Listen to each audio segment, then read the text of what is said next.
We have with us the ethereal, lovely, one of my favorite voices in music at the moment, Fana Hues. Ah, so sweet. Thank you for being here. Thank you for having me. Okay, so you told me coming in, you had a little experience. I did.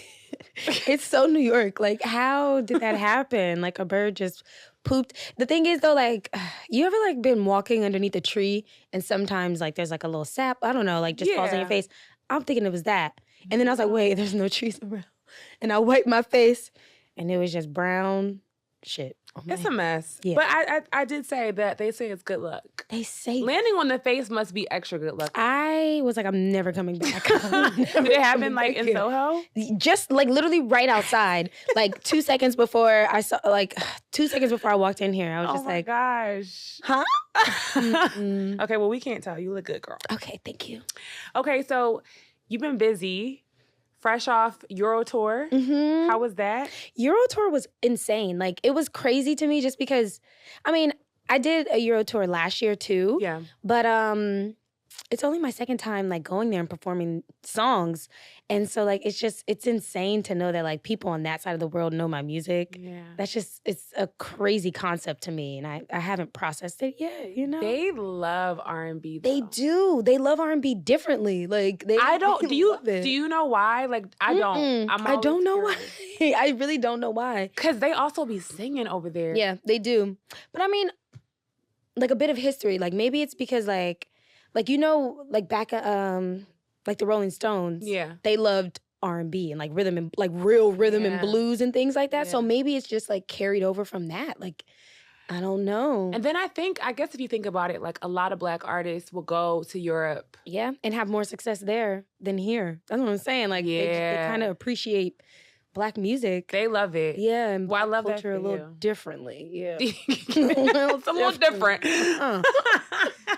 Definitely is. It is true. I'm always like, whenever I see like a white singer, I'm like, I bet you they from the UK. Because why they sound like that? Right, like where you get that? Where'd you get that soul from? Every time. I'm like, okay, y'all got a little something else going on over there. I'm not mad. It sounds good. Mm-hmm.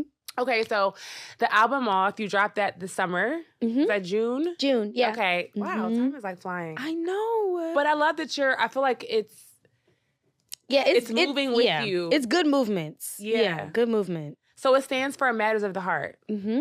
Okay, today, what's on your heart? What's on my heart? Yeah. I'm trying to get the bird off of my heart because it's really, like, I had to call my sister about it. But the things that, like, are always on my heart, like, it's really been love. Like, I want to experience, like, a great love in my lifetime. Yeah. I have not had that yet, romantically. Yeah. But I have had I've had great loves. Like, the way that I love my family, and, like, I get, like, very emotional even thinking about it and talking about, you know, my family. Like, the way that I love them is sometimes almost to, like, my own detriment. You know what I'm saying? Mm-hmm. Like, you know when you can, like, love something so deeply that it hurts? Yeah. You know? I feel that very deeply when it comes to my family and, like, the people that I hold very near and dear to my heart. But yeah, that's what's, like, I would say a great love is what's on my heart. I feel like it's time for me to have that. Well, it is Libra season. It's Libra season, you know. I'm a Libra. Oh, when's your birthday? October 17th. Oh, coming up. Yes. So happy early birthday. Thank you. But it's so funny. The other night, I was at dinner with some friends, and, like, everybody just been talking about love. And I was like, well, y'all, like, it makes sense, like, energetically. You know, like, I do think that this season welcomes that. But I also feel like this year has been so crazy that I love that people are leaning into, like, okay, like, where's the love? Yeah. You know? Because, I mean, and also, you know, women like us are, like, just people who are not even career-driven, but just, like, have a passion and, like, we find love in different areas, you know? But I will say, like, I write about my truth, right? Yeah. Like, I'm always writing, like, about what I'm going through. I can never write a lie. And I'm also just tired of writing about heartbreak. And I'm like, hold on, how I'm writing about heartbreak if I ain't ever even claimed to have been in love before? That's kind of crazy, you know? And I feel like it's not like, I always used to think of it like, oh, like it would sound thirsty. Like if I'm saying like, oh no, I think I'm ready for like a real love. It just sounded thirsty to me, but I don't think so anymore. Like I'm 29. I feel like I'm just in a place in my life where it's like, all right, like I have a lot of cool things going on in my life. I have a lot of love to give. Why not share it? Yeah. You know? I mean, Indy Ari said it. Very true. Yeah. It wasn't thirsty. It's not thirsty. It's not thirsty. But it's also like our like our society, our generation is, I don't know. Right, like you don't need that. Yes, and it's like you might. It might. I'm gonna say not even need it, but like you might want you that. You deserve it. You deserve it. If that's what you want and you desire, you always deserve it. But if that's what you want, yeah, it's nothing wrong with like naming it. Yeah, naming it. You know? Shoot. Do you feel like you live in that heart space? Like, are you a feeler? Are you a... I am a feeler. Yeah, I'm a feeler. Yeah. Yeah, I'm a feeler. But that's why I'm an artist. Yeah. You know, I definitely get to like express those emotions through my art because my natural demeanor is not like that. Like, I think that I'm very, I don't know, goofy and bubbly and all those things. Yeah. I'm not a feeler. But no, that's not true because I definitely am susceptible to like other people's emotions, and like if somebody is feeling something, like if I came here today and like I could feel that she was like going through something, now I'm going through something. Same. Like, you know, I definitely am like that. Like, but I channel it through my art. Yeah. You know. Yeah. So do you feel like the art gives you the boundary to not just be walking around like open-hearted all day? I kind of want to walk around open-hearted all day. Yeah? Oh, tell me why. I think that I kind of want to because I feel like that's my truth. And I definitely put on a face. Like, I definitely put on a damn show. Like, when I step outside, I'm, you know, smiley. And I'm always like, hey, what's going on? Because I feel like I have to be. You know, but sometimes I'd be like you ever like watch movies or like whatever, and just be like, she's so unhinged. That woman is so unhinged. She is wearing her heart on her sleeve. I want to be like her. Yes, I feel that. Like you just want to be messy sometimes. Sometimes you just want to be a mess. Like I want to be a mess. Sometimes I want to walk outside and be like, you know what I mean? Like sometimes I don't want to always have to put on a face. Like right. And then what about when you are in a relationship with a partner? Like, I think that's probably why I want to be more unhinged. I think so because I will say, like, I've learned this about myself in like the past year, 2 years. I definitely can be what's the word I'm looking for? I don't know. Like I show two different sides of myself to my partner. Like, I will give you the bubbly, you know? Yeah. Be like, how are you today? And I mean all of that. Like, I mean it all. Right. And, like, I feel all those things. But then when it's bad, it's really bad. Yeah, I mean, wait, sorry. I need a middle ground. June 15th. Okay, you're a Gemini. I'm a Gemini. Oh, yeah, too. Yeah. My best friend's a Gemini. I'm like, you're explaining my best friend. So it's really I need to be all the things. I need to be all the things. But for real, we have range. Like, we as Geminis, we have range. And I feel like that's why, or not even I feel like, that's why, like, I chose my last name, like, Hues. Yeah. Because my last name is Hughes, but, like, I chose Fana Hues because I like an array of hues, you know? And I want to show that part of my personality more and not just be bubbly all the time. Shoot. Right. Sometimes I want to be a little mysterious. I want to go outside and be like, Moody. I love being what moody. It is. I'm not moody. I need but to like be moody. not the me moody. Yeah, but like just like. But I just want to be how I'm feeling. Like if I'm in a mood, I want to feel okay walking outside and being like, I don't want to talk to nobody today. Listen, I feel that. I feel like it's necessary at a certain point, especially for Black women. It's like, okay, y'all, like I cannot be this all the time, every day. It's just not sustainable. But I think that also just comes with like a little bit of age, but also just the intention of like, okay, I'm really gonna try hard. But people have to get used to the boundaries you set. Yeah. But it's like whatever, it's the work. But it's the work. But then also, you know, like that trope of being like the angry Black woman. That's like a big reason why I know, like, for the past, you know, however many years, like I have been just trying to be so positive. Right, like subconsciously. But you can be angry. Exactly. But like subconsciously, I know that it's because like I don't want to be perceived as like this angry, But sometimes I'm mad. Like, you know? We're freaking. And sometimes things do not be cool. You know what I'm saying? Like some things Right. don't be cool. And I need to be okay with saying that. Like, I don't like that. Yeah. I'm sure as an artist, though, you have to lean into that. Yeah. You have to lean into it. Well, me specifically, I would say, like, I have to lean into it because you can't be nice all the time. Like, sometimes you have to get things done. Yeah. And in getting things done, you have to be just very direct. Yeah. That's really what it is. Like, I just want to be more direct. And, like, when I say, like, my true self, like, if I am not feeling something, I want to feel okay and being like, no. Mm-hmm. But yes. Like, this, yes, that, no. You know what I mean? But it's giving myself permission to do that, you know? Okay, so you have a big family. You talked about your love for your family. Tell me about your siblings. Where do you fall in this family tree? I'm number 4 okay. of 9. So it's kind of like the middle? Kind of like the middle, yeah. Yeah. I'm kind of in the middle a lot. Like, I'm number 4, which is kind of the middle. Yeah. My birthday is June, which is the middle month. My birthday is the 15th, which is the middle of that month. And I'm born in 95, which is the middle of the decade. Stop. Yeah. I'm a little bit... You're in the middle. And I'm like, what? Am I right in the fence? What's going on? But that, to me, makes sense for why you're like, I'm just trying to keep it cool and cute. Yeah. Because, like... You have to. It's either way. I know. People need attention going through Exactly. things. For real. Like, middle-ish child. It's like, all right, I'm here. Or I'm going to shine really bright in my own way, but y'all ain't got to, like, worry too much about that's really me. what it is. Like, you don't have to worry. Yes. I'm going to be good. I'm going to be good. Yes. But no, I kind of really love the position that I am in my family. Because, like, I'm not the oldest, but I sometimes can feel like I'm the oldest. But if I want to just be a kid, you know? How much space is it between your oldest sibling and you? So all of us are 2 years apart. So like my brother, Wow. he's 36, and then my sister Nandi, she will be 34 in November. And then my sister Kaba she'll be 32. I'm about to be 30 next year. You know what I'm saying? Like, and then after me, everybody's like 4 years apart. These are beautiful names. Too. Thank you. Yeah. Yeah, my parents were very intentional about naming us. About intention, because I feel like even just the way you're describing your family, your work reflects intention. Yeah, what does intention mean to you? Like, talk about the importance of that.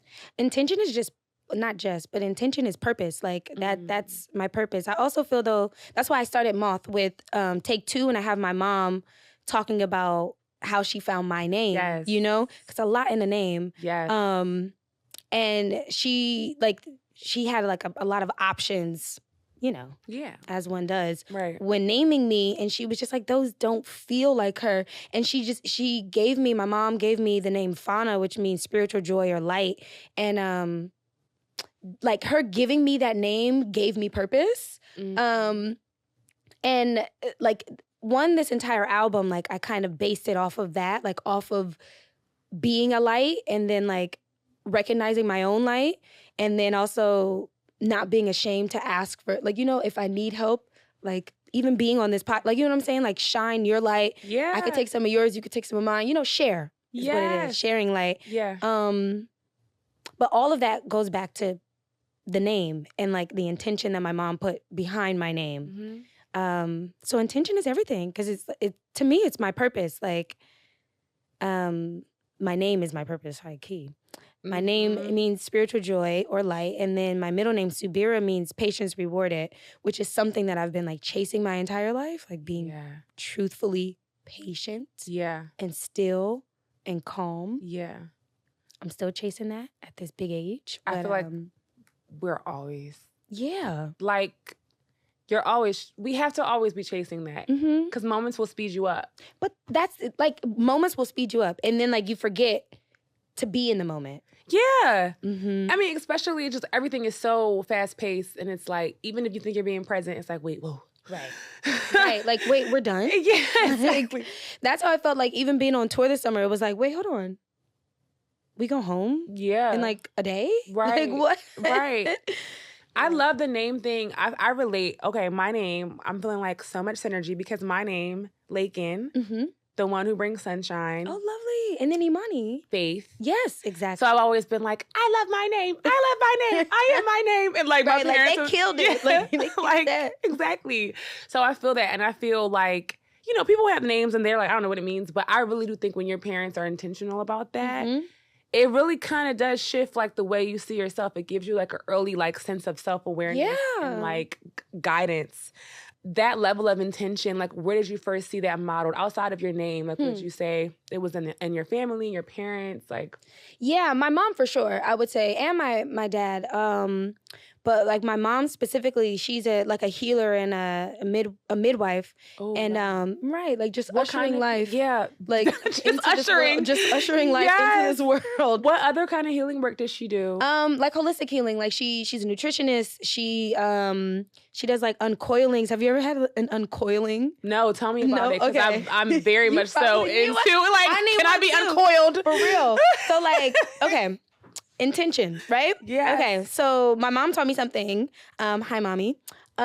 She literally, she taught me like to never, well, not never, but she was like, if you are not intimate with a person and you have no like intention to be, do not hug him from the front. Like, don't let your nipples or your navel connect with his. Like, you know what I'm saying? Like, don't put your breast on this man. And I didn't understand that until I started seeing her do these uncoilings. So like an uncoiling is like, it's a ceremony of basically like cutting your ties from past partners. Yeah. Because all of these are portals. The chakra? For real, like portal. You know what I'm saying? Yes. I love this. Yeah, so like she does uncoilings for, women. She does it for everybody, but like specifically for women to, help heal them and start that healing process and cut the cord. It's literally like cutting the cord because, your umbilical cord was here and that's how you were attached to your mom. And it's like, why are you putting that against this crazy random man, This crazy random. Right, like don't hug people from the front. Yeah. But she does uncoilings for that purpose. That is very deep, and I love that because sometimes you need to be uncoiled, child. You need to be uncoiled, but seeing her and just like live in her truth and in her purpose is like that was the first time that I saw intention being executed at a high level, because she my mom's from Birmingham, Alabama. Okay, like she is a country girl, like from the South. And like she moved to LA in the 80s when she met my dad, and then they got married, they had my brother, and they moved to LA, and like she never went back. And like and it's not because like she didn't go back because she, didn't feel welcomed and things like that. She didn't go back just because or at least I think she didn't go back because she found herself and like started living in her truth and in her purpose in LA. Right. Like, she could be the kooky, the space spiritual. Yes. Like she could be that woman and not be judged for it. And I saw her doing that because she was fully herself when I came into this world. Okay, I love that so much. So you were born in LA, but raised in Pasadena. Yeah, which is like. Okay, we in New York. That's like being born in. It's like being born in Harlem and being raised in Brooklyn. Like you know what I mean? Not very far. Like it's not far. My best friend works in Pasadena and she lives in LA, and we talk with her commute. Right, it's like 30 minutes with traffic. It's literally with traffic. Yeah, because people were like, "What?" 10:30 to 11 a.m. She's at that door. Exactly. I'm like, everything that I did was in LA. So, but also like people don't really know Pasadena that well. So I'm always like, I'm from LA. Right. But no, it's good to say it and be specific because I feel like, so I'm from the East Coast. I'm from Philly. I spent time in mainly LA. But from this end of things, like California is just so big to people here. It is big though. And I don't think people really understand like I know I still don't because I haven't traveled a lot in California, but like the intricate parts of it? Yes, like it kind of just all feels like, this is ignorant, but like one big sunshine. It is though, because like... Right, but people have different experiences and existences there. And I think saying that you're from Pasadena... Yeah, it's specific. Like, it is very specific because like, I was talking to somebody the other day about the IE. She was like, where's that? Oh, my friend last night, literally. Yeah.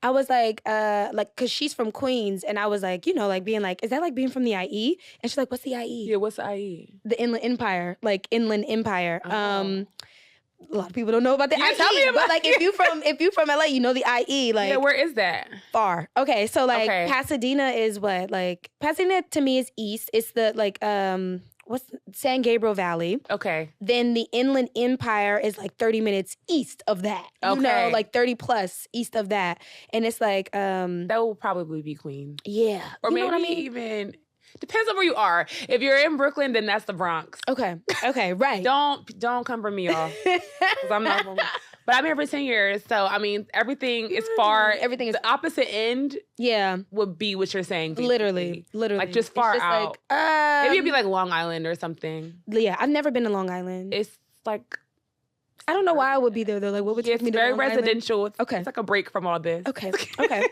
Residential. Yeah. Mm-hmm. So growing up there, like, would you say your parents were both like very conscious Black parents? Oh, absolutely. Like, absolutely. I get that vibe. My mom's name is Ma'at. Her birth name is not Ma'at. My dad's name is Tahuti. His birth name is not Tahuti. You know what I mean? No, okay. Yeah. My dad's name is Kala. Mm-hmm. That's not his birth name either. But that's his name. I was watching an interview and you were saying that, what was it? I think you were saying your dad, what was the name of the band? Okay, we gotta let's go back because we have a lot of connections between these Black ass families that we come from. Okay, so tell me about siblings first. Y'all were in a band. Black Nation is what we were called. We performed with my dad. Yes. And then when we performed with my stepdad, we were Wild Nation. But we was Black Nation, okay? We was Black Nation. And you all had a role in the band?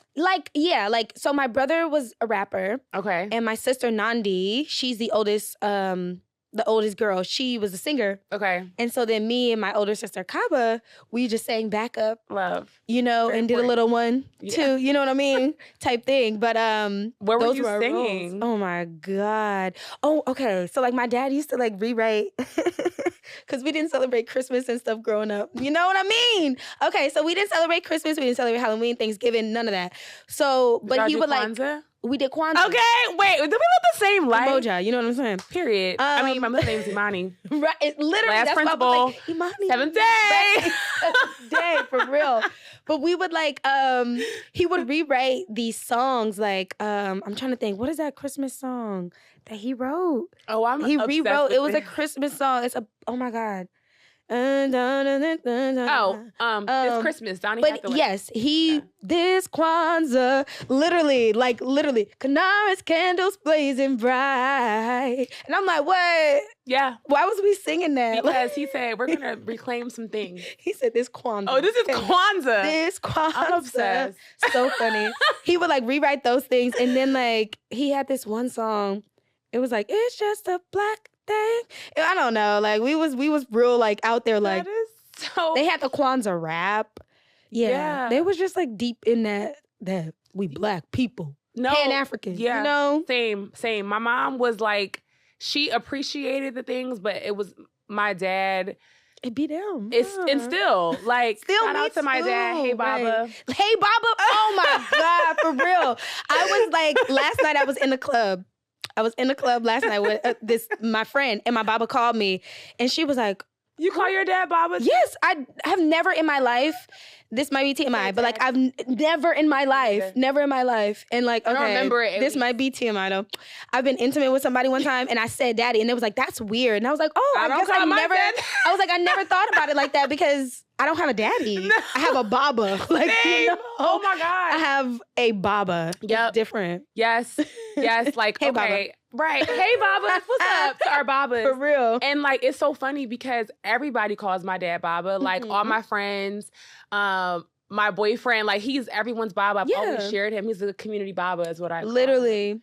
And now, so growing up, my dad, he I feel when I was born was when he really came into his consciousness, for real. He dedicated himself to it. Mm-hmm. And he's a griot. He plays all the instruments, plays kora, djembe, all the things. He's a storyteller. Yeah. Right. So it's just so funny because growing up, it was the same exact way. Oh, then I saw an interview where y'all sang Sweet Honey in the Rock. Oh yeah.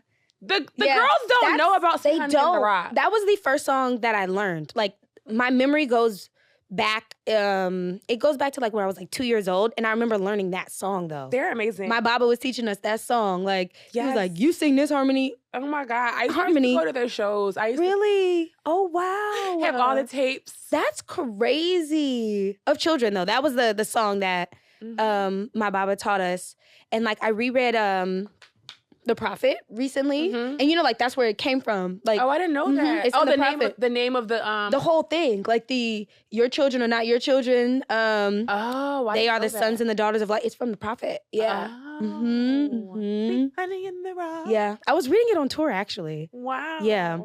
Yeah. I don't know why I decided to read that on tour, but I love that so much. So you would say that you had like a spiritual, conscious upbringing. absolutely. All the things. Absolutely. What does that do for you now? Because I do think that for you, you had both parents that were really tapped in. How does that like translate just as you're growing up into being you? Because I think I can see from my experience, like just I definitely had my phase in college where I was like head wrapped down, like head wrapped down. I got my unk tattoo, like okay, I don't have an unk tattoo, but I have this tattoo. Okay, like, period. You know, the little thumbprint. Yes. And me and my sister are getting. Me and Kaba are gonna get an unk in our ear. Oh, that's cute. We're gonna get our little unk tattoos in our ear. Yes, mine is like I got it when I was 17. It's looking like a rites of passage, right? Like, yeah. But like now, whenever people come and meet my family, they're like, oh, like, you know, I think they're like, oh, they playing drums and we turn it up. It's like all the things. Right. Like I feel like my family is very much so layered. Another layer. Right. But plug. Right. But how does that like so now that I'm grown, it's like it's really truly in me. Like I wear my hair however I want. Yeah, like it wasn't an act. You know, like we didn't grow up in it like just being performative. That's why our Babas are still like, you know, our Babas and my mom too, like they're still like fully in it because it was not performative. Like they really was about that life. About that life. So that conscious black. Yes. You know. So you like how would you say that it has like impacted you growing in like as a woman, like having that worldview, how do you fuse it into just you being Fana and your art and all? I feel like since they were really about it and like really instilled that in us when we were young, like it's just in my veins now. You know, like I never even think about it. It just is me, if you will. But it does give me a stronger sense of self, I will say. Like I definitely felt like I had a one-up. Just because like you know, like even having the names that we have, like growing up, like I always had like such a sense of self based off of like, you know, who my parents said I was supposed to be. And I didn't take it as like a bad thing because all that they wanted me to be was just a well-rounded, beautiful black woman, you know?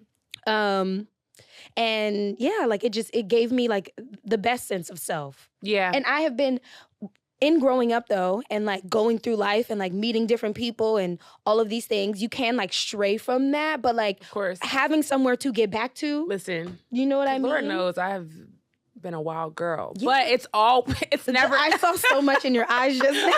I have been a wild. It was girl. like a that's never been moment, right? For real, like. But it's always been there, and anyone who's ever been around me has always known that. It's like you never put it down. But that's the point, I guess, of like I don't know, raising children and filling them with these types of understandings about life. It's like a foundation. Yeah. I also like talk about sometimes like someone was asking, I did an interview one time and they were asking like what my message or like what my mission is in my music. And I was telling them like it's to unite black people because that's always been something that my mother and my father like wanted to do.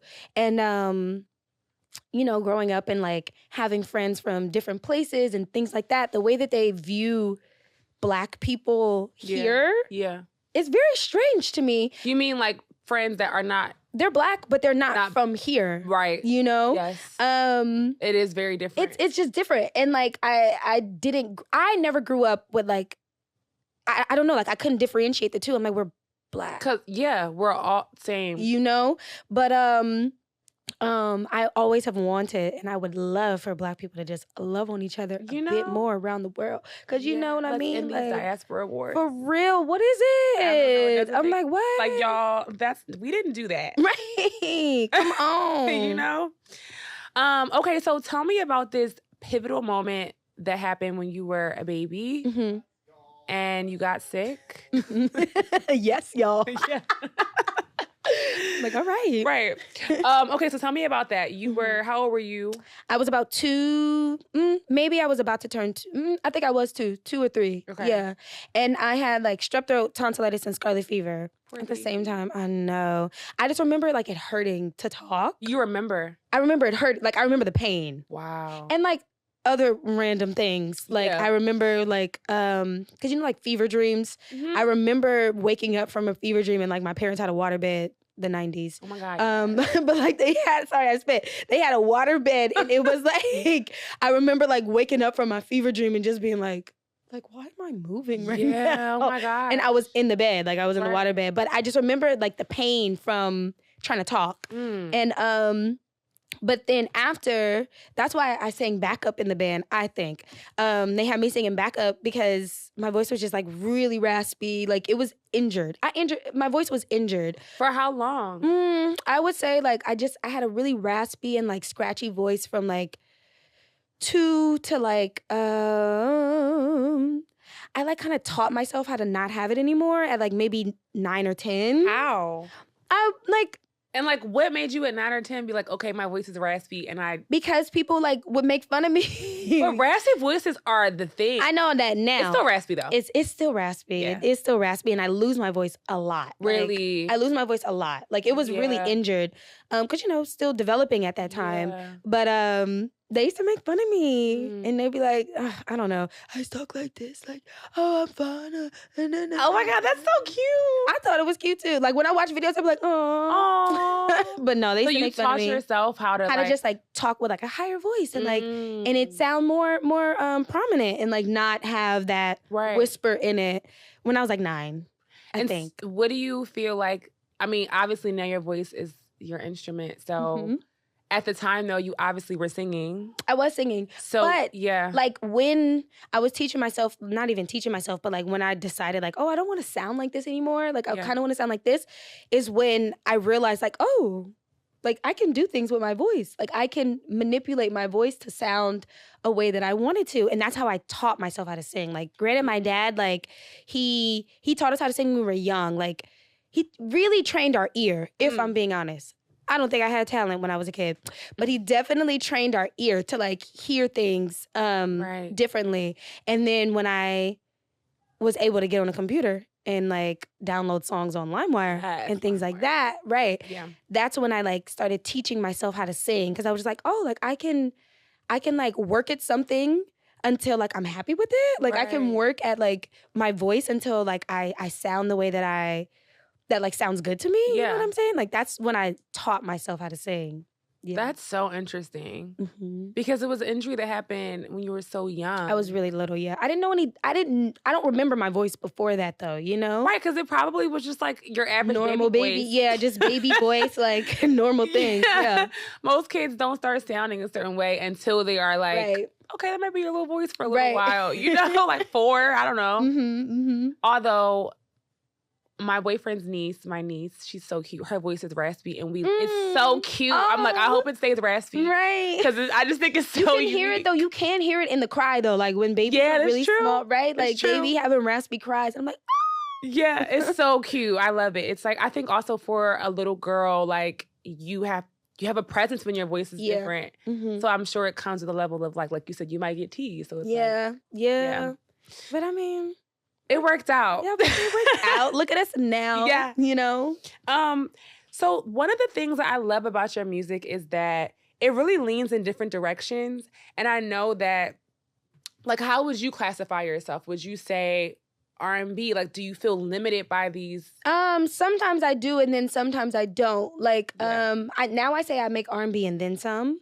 Love that. You know? Yeah. But do you know Serpent with Feet? That's my friend. Love him. Okay, so I was like having a talk. I was at a session, or it was his session. What am I talking about?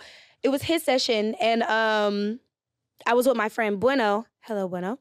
And like they were talking about music and like R&B and genre, da da da. And I was like, I don't make R&B. I was like, I love R&B, but I don't make R&B, da da da da. Saying all that, and I asked Serpent, I was like, do you say that you make R&B? Because I didn't think his answer would be yes. He was like, oh yes, I do. And then I was like, really? Da da da. And he was like, it's my birthright. He was like, I'm not letting nobody else claim, R&B. He's like, I make R&B. I make rhythm and blues. Like, that's what I make.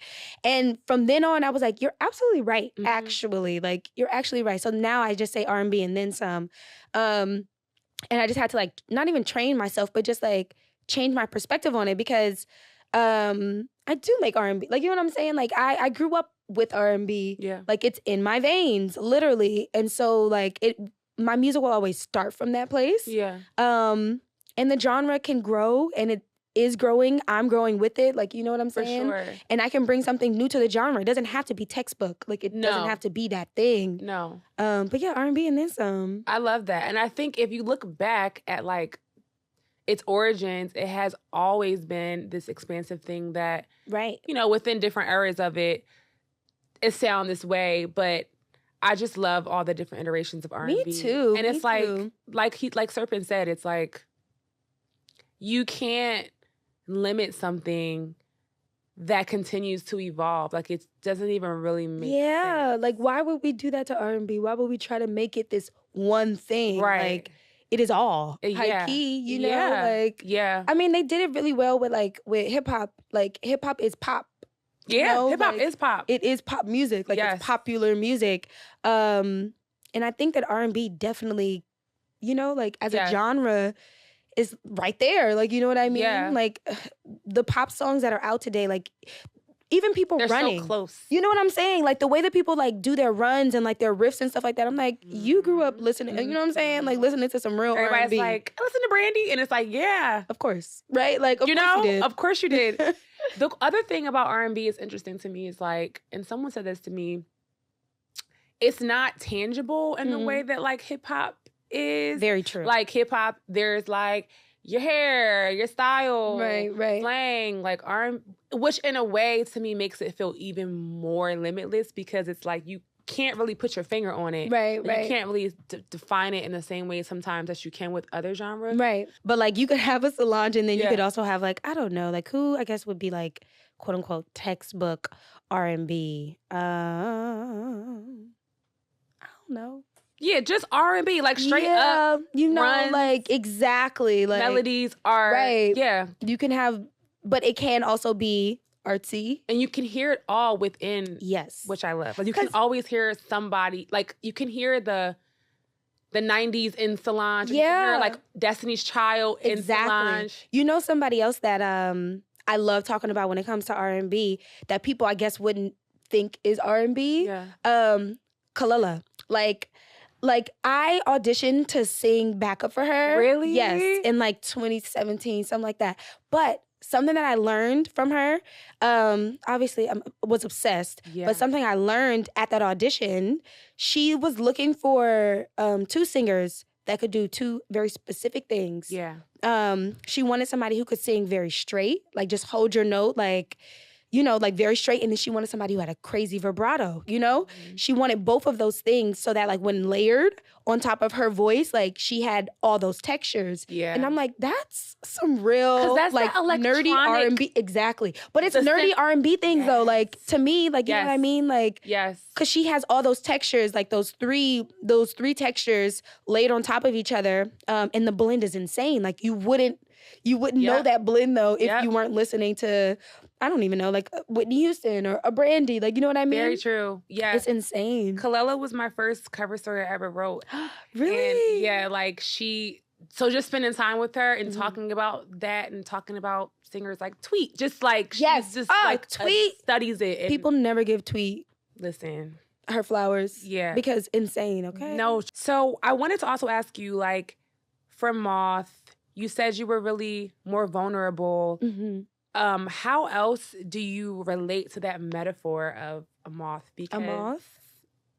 I mean, moths also, like, they're always attracted to light. Mm-hmm. And I feel that in my, like, I always want to be a light to people. Yeah. That's why, like, the album cover, like, like a lamp, Yeah. you know? Yes.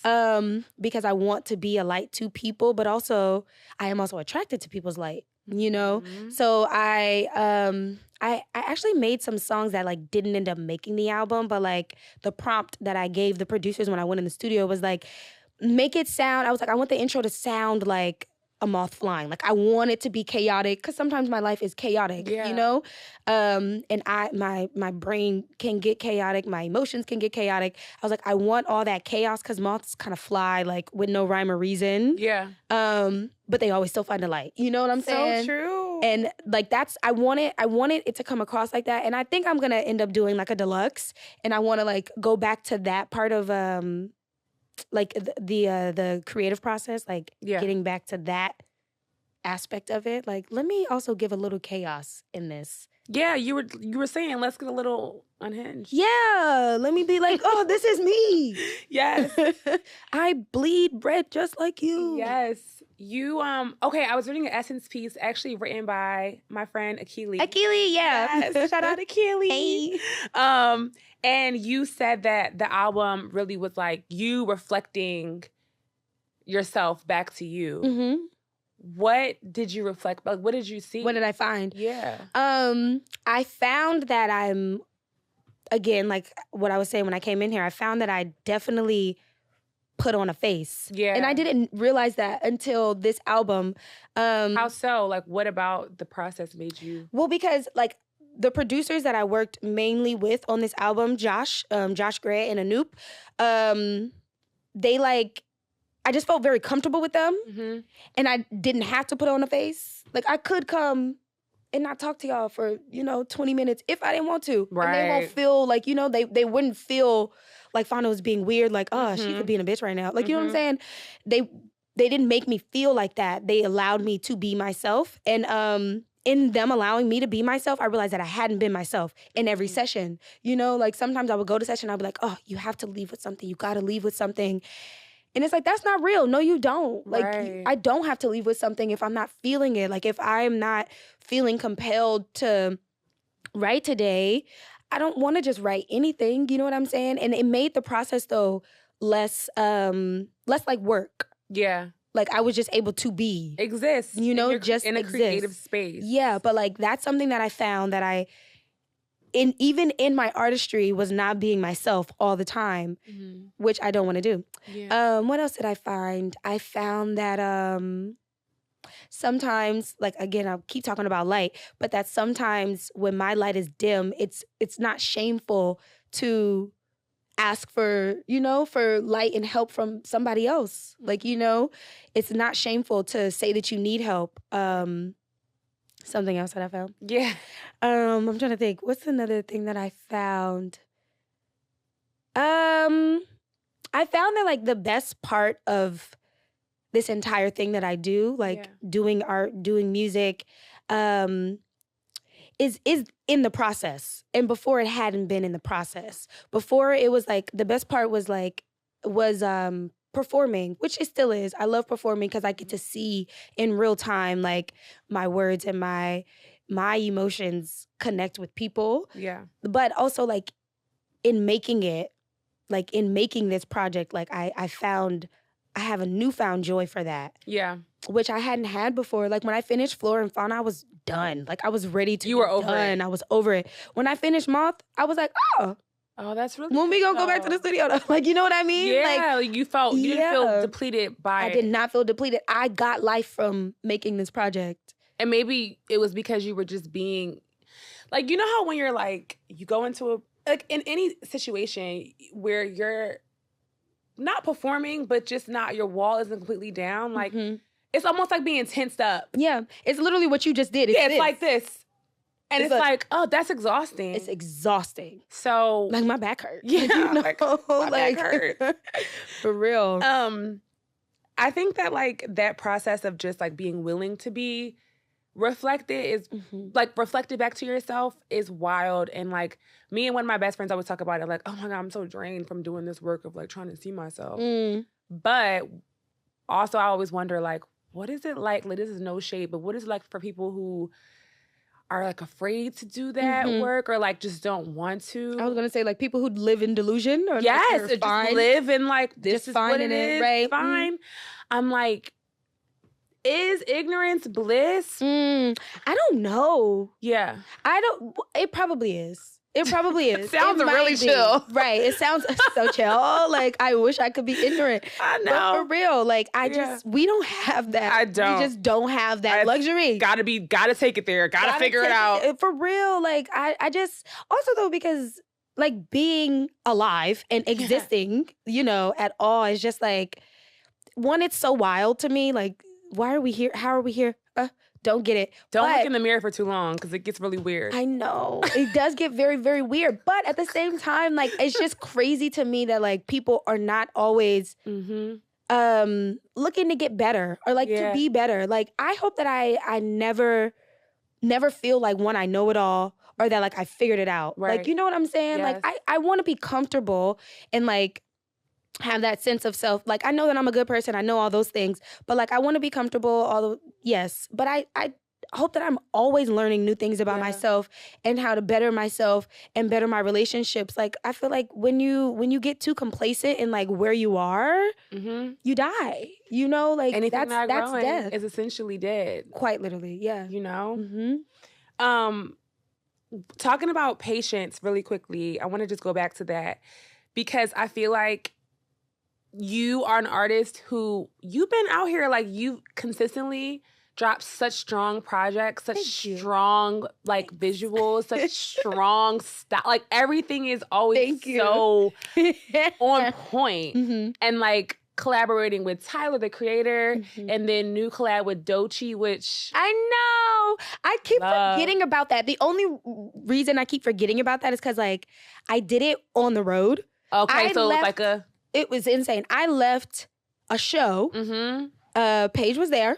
I left a show, went straight to the studio. Lucky was still on stage. Went straight to the studio, recorded that, and went back. Like, you know, because I like to like go to the merch booth and like sign things and stuff like that. So I keep forgetting that I have like that we have that song. It's so but it's lovely. So good. Like Doechii is such a special talent. Like gets it. Yeah, she really gets it. And like it's like you can just tell that like she really studied her craft and herself. Like that's what I'm very happy that I'm on that song. Yeah. Because you can just like you can feel her stepping into like a new stage of womanhood, which is what I'm doing. Yeah. And like I'm just so happy for her that like it's happening. You can hear it in her music, you can see it on her, you can see it in her skin. Yes. Like the girl is doing it. All right. I love Doechii. Do you still feel like you're at the beginning in a way, though? I do. Yeah. I think I'm at the beginning. Yeah, I think so too. But I would just, what is that like to be, like in a good way? You know what I mean? Like what is that feeling like? Like at the beginning of something, I just feel like there can be so many, I mean, there also are like different beginnings within one big one. But yeah, like there's just a lot of patience that goes into the beginning. I feel like this year, music has humbled me though to be truthfully patient, you know? Because you cannot rush it. Like you can't rush it. You can't rush a good song. You can't rush a good lyric. You can't rush a good melody. Like it happens when it wants to happen, you know? Especially because I do fully believe that like music comes through us. It's not, you know, it's not something that I am even like producing. Like, you know what I'm saying? Like it's coming through. But in being patient, it's exciting though, because that means that like there's like really good things coming. Yes. And like I haven't experienced it all yet. You know what I'm saying? Yeah. Like but still being in the moment, I'm still like appreciating all that I have done. Yeah. And then also all that I am doing currently. But I'm very excited to see like where I go. And I feel like, yeah, like I'm 29, but that's young. Like that is young. I'm 32. Like, I'll be 33. Young, and 29 is young. It's like young. And it's also an exciting time because you're at the end of one decade, which honestly, I personally feel like your 30s get better. They do. Okay. I'm asking. Like they do. They get better. I believe it. Like it's still, life is still life, but you just kind of, I really do think something clicks. Not like I'm 30 now, I'm grown. No, I don't mean that. I mean, you just are like all the things that you've learned, all of the like initiation of adulthood. It feels a little bit different. Like it's still you can still be getting dragged by life, but you just are more sure of self. And I think you created this, like, this kind of like threshold to come back to. Also, I just feel like you get finer in your 30s. I think we definitely get finer in our 30s. You do. Yeah, I think so too. Like, you just learn how to take care of all the things. Exactly. Like, you know how to do your hair better. You learn how to do your makeup, like all the things. Like, yes, you get more rest. Like, you get more rest. Yeah. Yeah. Because the podcast is called Another Layer. What is another layer of yourself or life that you're either like in right now or that you want to discover, explore? I'm exploring like art outside of art, if that makes sense. Like in like normal things. Like I want to learn how to, well, no, I guess that is still art, but like I want to learn like how to make jewelry. This sounds like very boring, but like I'm outside of music, I'll say. Yeah. I'm finding creativity outside of music right now. So that like I am a full, well-rounded artist and not just this one medium of it. And I want to do that though, because I feel like it would be like me expressing myself without also giving too much of myself, A quiet art. One art. That's just... Oh my God. Yeah. Because like in being an artist, like a musical artist, and one like myself who like writes my stuff, I'm writing my truth and like I'm putting things out there and then like people want to talk to you about it. And it's like, wait, hold on. I know you know what I mean? Like, don't like a journal. It is. It genuinely is like a journal. And so a quiet art is literally what I'm trying to get into. And like, I want to like peel back that layer and have it be for me and not something that I need to put out for others to consume. Because also monetizing your art and like your pain can sometimes get very funny and tricky. Like, Yeah. And I'm sure like as an artist and you're writing your songs, you have to be a little... You can't, you could just come out and say, this happened to me. But it's like finding creative ways to say that. Yeah. Is also... Finding creative ways to say it and like... But also because like once you are at like a certain stage and you realize that like what you're writing and what you're putting out there is going to be consumed by people. Like there are people who are like listening. I do sometimes. And it's because I'm like, all right...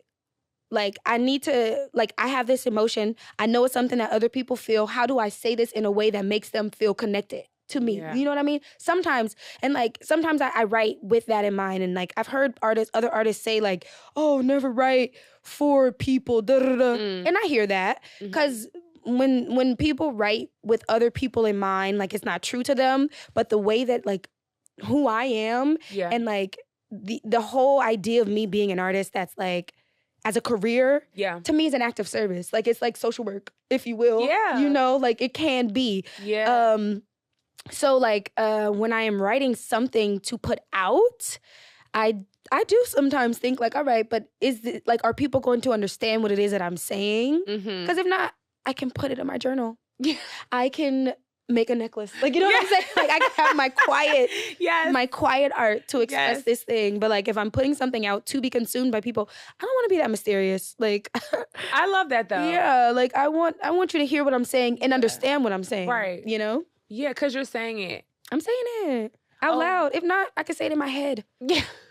Yes. Keep it for me. Yes. Write it down, throw it away. Right. Burn it. Save yourself right. A little bit of vulnerability. Just a little bit. Okay, so what can we look forward to next? Like, what do you have coming up? I'm going to do a deluxe. Yes. I really think I will. A MOTH deluxe. A MOTH deluxe. Yes. And I don't know what it's going to be called, but like, I'm going to this story is not fully done yet. Like, I'm not out of this moment just yet. Really quickly, what is that moment? What is this moment? Yeah. The MOTH moment? Yeah.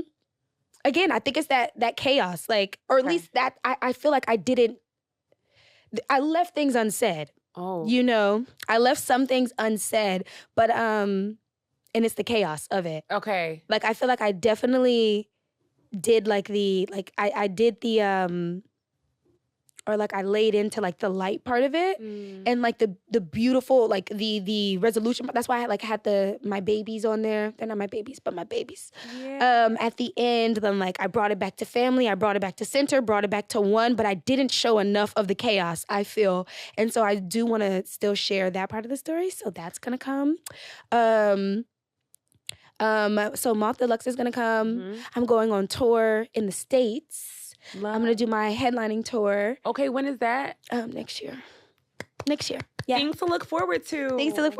So I'm gonna do that, and then just more music. Like I'm excited to see and to rediscover myself again. Yeah. Every time I write an album, I'm finding a new part of myself. This album, I was finding out that like I'm not so bad. Like you're not so bad. Like you're kind of cool. You're a right girl. You have some light. Sometimes it's not as bright as you want it to be. But that's what I found with MOTH. Yeah. And I feel like the next album that's gonna come, I don't know yet, actually. I don't know what it's gonna be. But I'm very excited to find it out. Yes. Like I'm literally like this. Like I'm giddy about it. Wow. I love this so much. Oh, me too. I'm so happy this is like... We connected on so many things. I know. Our babas. So funny. They got to meet, look. I know. I'm like, can we do a little FaceTime or something? Right. Like, hey, Baba. What's up, brother? That'd be my day. No, literally, Mom would be like, hey, what's up, bro? Oh, how you doing? All right. I think we need to be friends. What year are we? Like, what year is it? For real. I love this. Okay, well, thank you so much for coming. Thank you for having me. And hanging with me today. Of course. And we'll do this again. Okay. When that deluxe comes out. Okay, so maybe you were right, though. Maybe the bird was a good sign. Yes. Because it was a great time. Yeah. Okay, I know. I'm sorry it had to happen like that, though. I know. It's so disrespectful. I know. But it was still a great time. Yes. I still had a good time. I enjoyed. Okay. Thank you. Thank y'all. That's a wrap. And that's a wrap on it.